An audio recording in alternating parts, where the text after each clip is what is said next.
Salut à tous, aujourd'hui dans cette vidéo, on va faire le bilan de mon portefeuille de cette année 2024 puisqu'on arrive à la fin. Et donc on va regarder en détail un petit peu chaque position aussi également. Évidemment, on va faire aussi un petit bilan sur le contexte économique de cette année. Et puis à la fin de la vidéo, je te montrerai aussi ma performance avec le S&P 500 et aussi quels sont les objectifs pour 2025. D'ailleurs, tu peux en profiter pour mettre un petit like à la vidéo, ça permet de soutenir la chaîne et je te remercie grandement. Alors si on y va déjà, on regarde un petit peu le contexte en 2024, déjà on peut s'applaudir puisqu'on a eu une super belle performance quand même, et bravo à tout le monde pour ceux qui ont investi, notamment sur le S&P 500, sur le Nasdaq également. On le voit sur ces deux indices qu'on a eu une performance de 25% à peu près pour le S&P 500 et de 36% pour le Nasdaq. Alors on voit clairement que le Nasdaq est plus volatile, c'est clair, et on a évidemment des petites corrections qu'on a eu en 2024 mais assez légères, et c'est tout à fait sain, bien évidemment, et on est quand même parti à peu près autour des 600 points à peu près, et on a terminé l'année aujourd'hui à peu près autour des 6000 points, donc c'est quand même une très très belle performance qu'on a eue, et un plus 25% quand même, c'est aussi assez rare. Il faut quand même prendre du recul sur ça. Un S&P 500 qui fait 25% en une année, c'est vraiment bien, mais c'est aussi, il faut prendre du recul, assez rare, et le Nasdaq qui fait un 36%. Alors, si on regarde maintenant, le CAC 40 pour la France, alors pour le coup, je suis pas exposé sur cet indice-là, j'ai juste une toute petite position dans une entreprise, mais que peut-être je garderai pas forcément pour 2025. Si on regarde, la performance, elle est quand même très volatile. Sur le CAC 40, on a plutôt bien démarré l'année, le premier trimestre, et on a fini quand même l'année avec un moins 3% sur le CAC 40. Donc la performance n'a pas été super bonne pour les entreprises françaises cette année. Si on regarde maintenant, en termes d'inflation, elle baisse, notamment dans le monde. Si on regarde notamment en France, on a eu quand même en septembre notamment, une inflation autour des 1% d'une année à l'autre.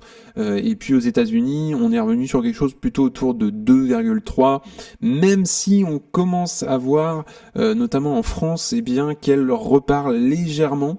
Et on a des prévisions, donc c'est le forecast en gris pour évidemment l'année prochaine, avec une inflation qui repartirait autour des 2%, ce qui est quand même reste l'objectif de la BCE. Et si on regarde pour la Fed, on voit clairement la politique de la Fed qui a super bien marché quand même, et on le voit qu'elle repart un tout petit peu. On reviendrait autour des 2%, notamment sur le premier trimestre 2025, donc il va évidemment falloir suivre tout ça, mais l'inflation évidemment a joué aussi sur le contexte économique en 2024, et il y a aussi un petit peu évidemment de la géopolitique là-dedans.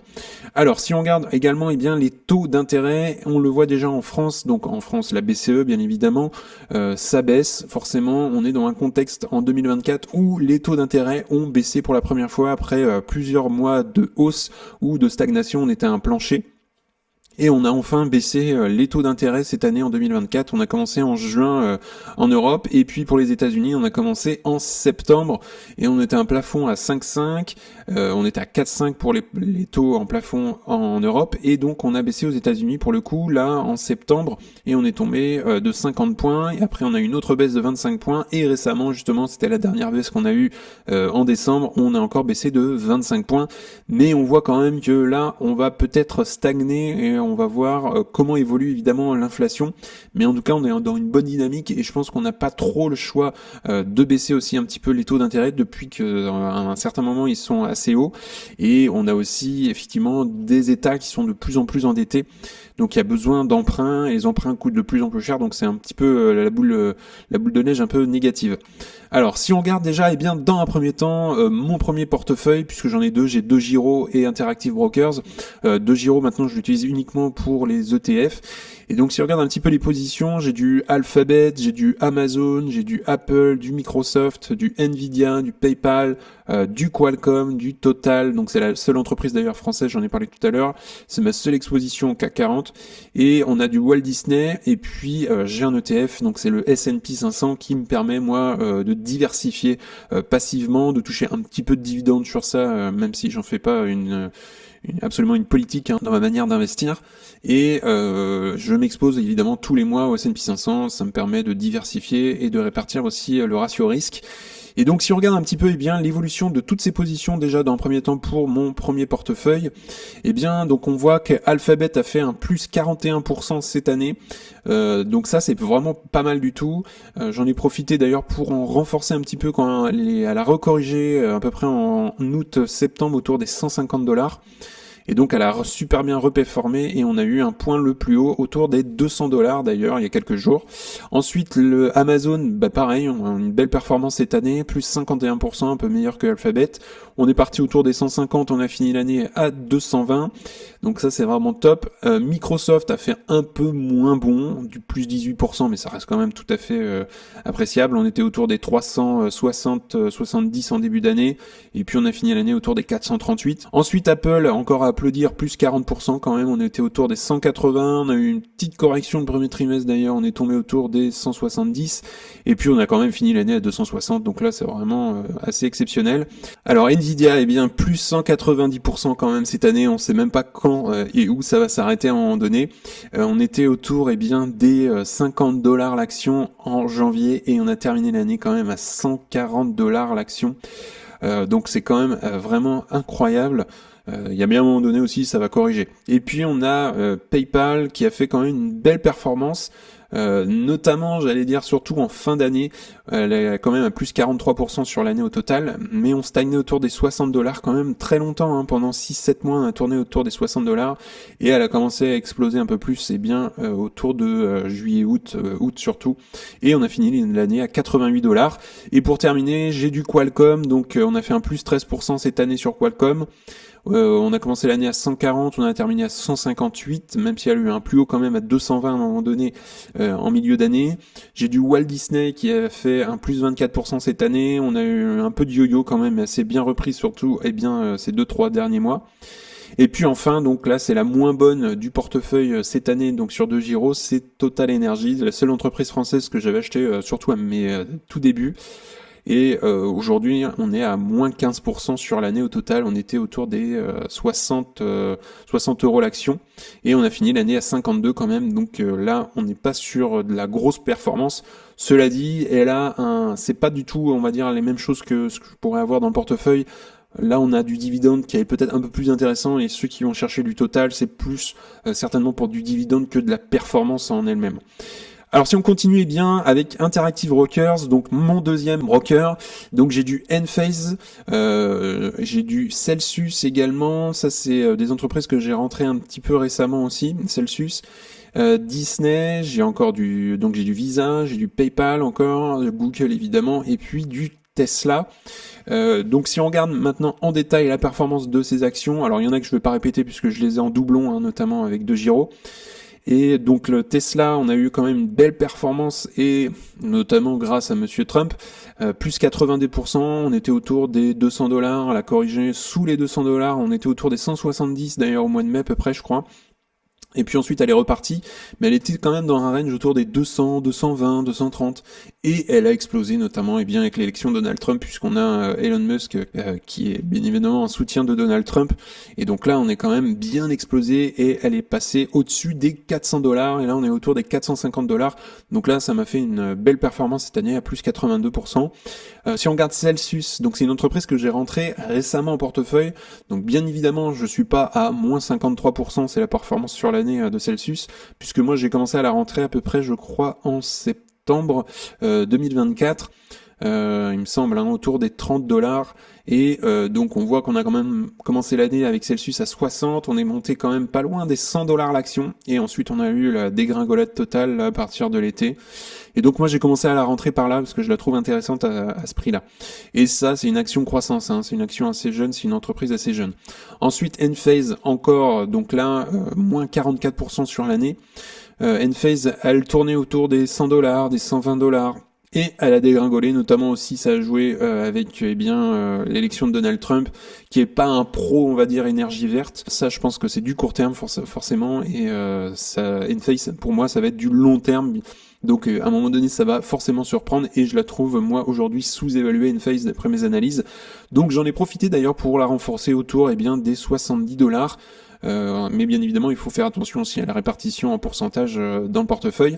Et puis enfin donc Visa qui a eu une belle performance, j'ai acheté du Visa je crois cet été à peu près, on était autour des 260, elle est montée à 280, elle a rebaissé autour des 260, 250 même, et puis on a eu une belle performance à partir de fin août à peu près septembre, et là on a terminé l'année quand même à 320$ l'action, donc c'est quand même vraiment très très bien. Donc si on regarde maintenant un petit peu le top 3 des meilleures et des mauvaises performances de mes deux portefeuilles cumulés sur cette année.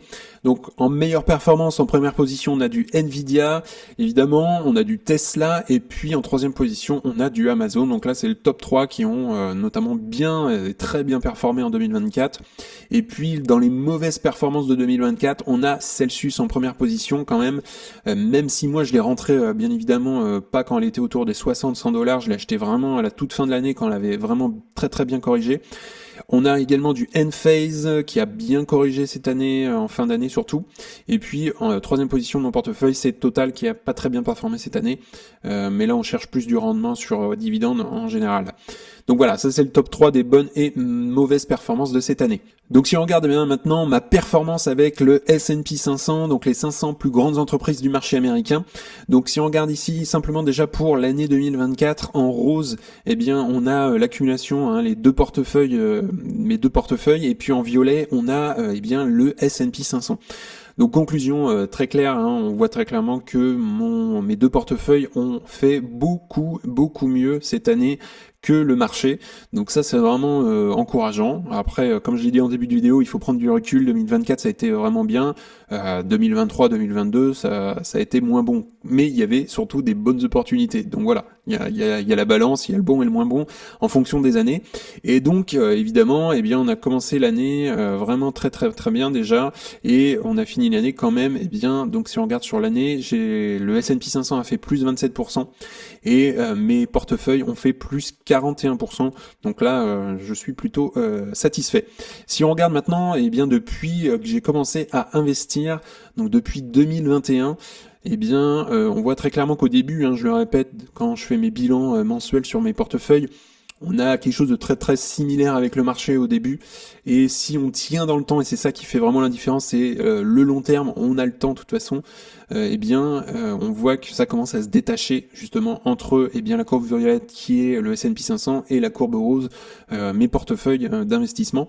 Et donc on le voit à la fin de l'année 2024, sur ce total des 3-4 années à peu près, on est à plus 32% sur le S&P 500. Et je suis à plus 58% pour mes portefeuilles.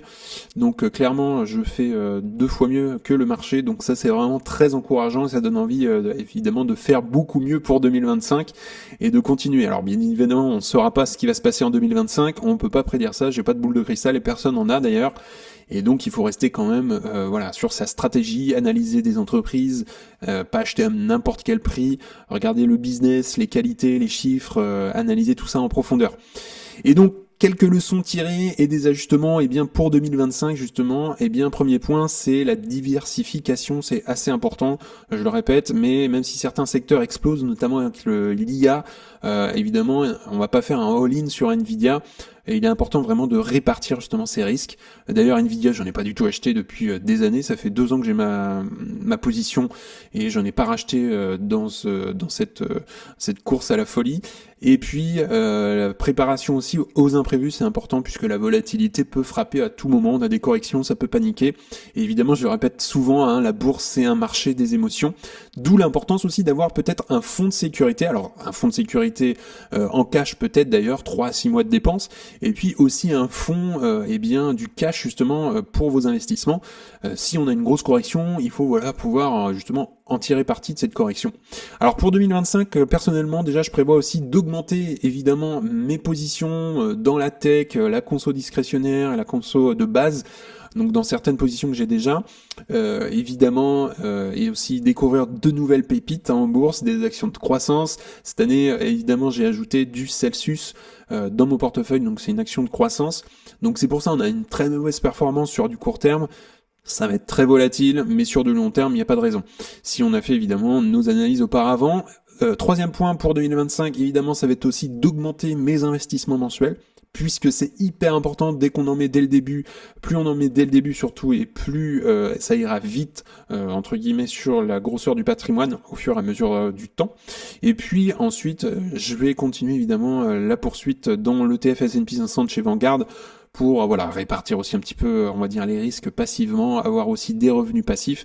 Donc voilà, globalement pour 2025, mes objectifs. Alors conclusion d'ailleurs, n'hésite pas à me dire en commentaire comment s'est passée ton année d'investissement. Est-ce que tu as surperformé le marché ou est-ce que tu as fait moins bien ou aussi bien que le marché? N'hésite pas d'ailleurs à me dire ça dans commentaires. Et puis aussi, n'hésite pas à me dire quels sont tes objectifs pour l'année prochaine. D'ailleurs, ça va permettre à la communauté d'échanger un petit peu et d'avoir du recul et de commencer aussi à réfléchir sur les objectifs de 2025. Donc n'hésite pas à commenter ça sous la vidéo. Également, si tu souhaites aller plus loin, tu as le premier lien en description pour avoir accès à You Can Invest App, et donc dans ton espace membre, tu auras accès notamment à ma watchlist avec mes objectifs de prix. Tu auras également accès aux best stocks, donc c'est les meilleures actions à détenir dans ton portefeuille, niveau qualité, croissance, peu de dette, etc. Tu auras également accès au discounted cash flow pour estimer le juste prix à payer. Tu auras accès également à une communauté privée d'investisseurs.